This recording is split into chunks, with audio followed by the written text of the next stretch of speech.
द्वितीय शब्द गुरु जम्बेश्वर जी के द्वारा ब्रह्म स्वरूप के बोध के साथ उच्चारित हुआ है। स्वयं का ऐसा परिचय आत्मस्थ व्यक्ति ही दे सकता है। मोरे छाया न माया, लोही न मासु, रक्तु न धातु। इन पदों से ऐसा प्रतीत होता है कि स्वयं के भौतिक परिचय को विस्मृत कर गुरु जी ब्रह्मानंद में है। अन्यथा शरीरधारी व्यक्ति स्वयं की सांसारिक पहचान या परिचय की अवहेलना नहीं कर सकता।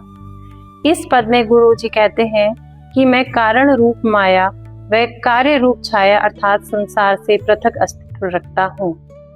अतः सप्त धातु, मांस, मज्जा, रक्त से बना यह भौतिक शरीर मेरा वास्तविक स्वरूप नहीं है। गुरु जी आगे कहते हैं, मोरे माई न बापू, आपेणी आपू, रूही न रापू। इसके अर्थ को जानने के लिए हम जानेंगे शंकराचार्य जी ने निर्वाण षटक में अपने गुरु को वास्तविक स्वरूप का परिचय यह कहकर दिया, पिता नैव मैं नैव माता न जन्मः।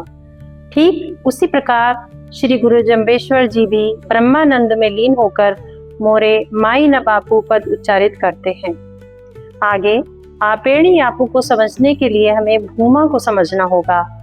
छांदोग्य उपनिषद में वर्णित नारद व सनत कुमार के मध्य संवाद में बताया गया है कि जिस सुख की नित्यता अक्षुण है वह भूमा है, ब्रह्मानंद है।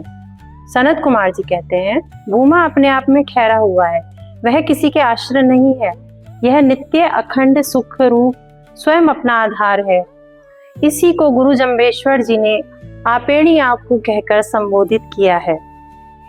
एक अन्य व्याख्या में हम देखते हैं कि तैत्तरीय उपनिषद के सप्तो अनुवाक में स्वयं कुरुत व सुकृत शब्द अर्थात स्वयं किया हुआ आपेणी आपू के भाव को प्रकट करता है। रूही न रापू अर्थात न आत्मा हूँ न शरीर हूँ। इस पद के अध्ययन के प्रारंभ में थोड़ा संशय हुआ कि यदि आत्मा नहीं है तो ब्रह्म तत्व क्या है। आगे गहन अध्ययन के उपरांत ज्ञात हुआ कि रूही अर्थात आत्मा या सत या नित्य, रापू अर्थात शरीर या असत या फिर अनित्य। अब भाव यह हुआ कि पूर्वावस्था में मायोपाधि रहित ब्रह्म न सत था न असत, केवल विशुद्ध चेतन तत्व ही अस्तित्व में था।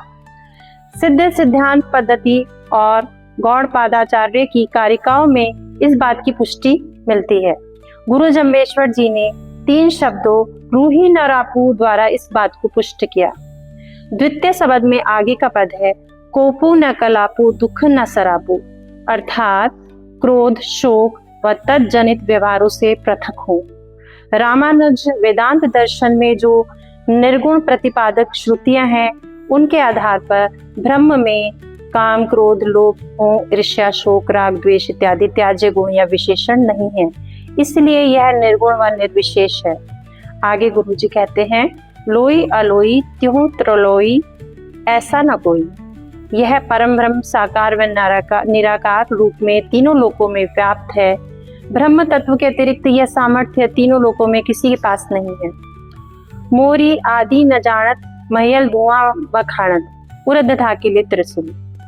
परम ब्रह्म का आदि कोई नहीं जान सकता। यह निर्गुण शांत परम माया शक्ति से इस प्रकार आच्छादित है जैसे निर्मल आकाश में धुंध।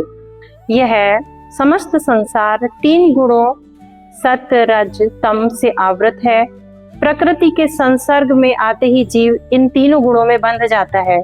वैसे पारमार्थिक रूप से जीव मुक्त है। यह बंधन ही त्रितापों का कारण है। इन्हीं से ऊपर उठकर जीव ब्रह्म बोध की प्राप्ति का उपाय कर सकता है। तैत्तरीय उपनिषद के प्रथम अनुवाक में ब्रह्म ज्ञान के संदर्भ में त्रिताप की शांति की कामना ओम शांति शांति शांति के द्वारा की गई है। गुरु जी ने ही यही बात उरद ढाकिले त्रिशूलु 3 शब्दों में कही है। आदि अनादि तो हम रचिलो, हमें सृजिलो सकवण। यहाँ यह बताया गया है कि ब्रह्म स्वयंभू है, उसका कोई सृजन करता नहीं है। आगे के पदों में बताया गया है कि ब्रह्म के स्वरूप को कोई व्यक्त नहीं कर सकता।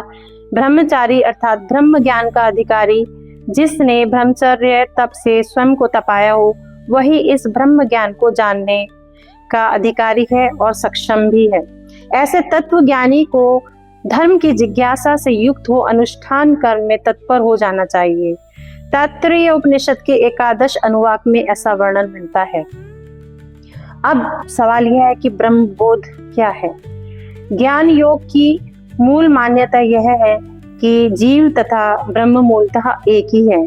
स्वयं में छुपी हुई अनंत संभावनाओं का साक्षात्कार कर ब्रह्म में लीन होना ही ज्ञान योग है, और शिक्षा इस तथ्य को उजागर करने में पूर्णतः सक्षम है, जिसे हम विद्या शब्द से अभिहित करते हैं।